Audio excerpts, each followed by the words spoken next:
ராசி வீடுகளின் காரக குணங்களை பார்த்து கொண்டு வரும் நாம் கடைசியாக மீனம் ராசி.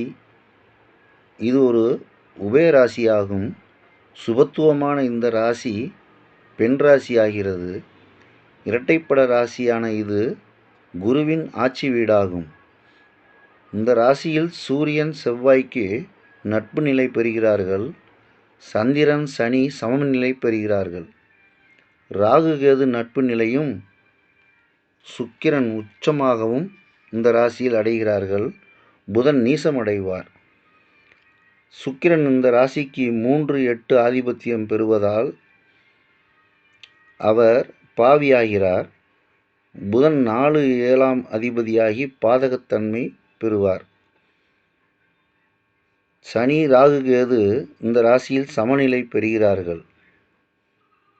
6ஆம் ஆதிபத்தியம் உள்ள சூரியன் சில நிலைகளில் பகைமையாக செயல்படுவார்.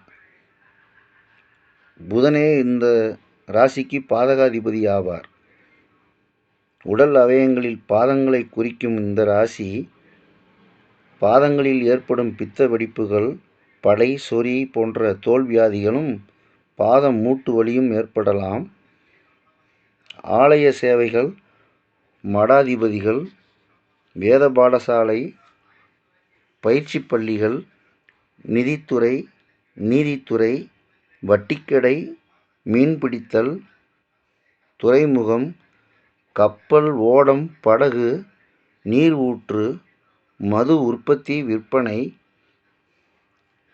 தேன், கருப்பஞ்சாறு, வெல்லம், பழச்சாறு, தென்னை, எலுமிச்சை மற்றும் ஞானிகள் மகான்கள் தரிசனம், தெய்வ காரியங்கள், தர்மம் போன்ற இந்த ராசியுடைய காரகத்துவமாக அமையும்.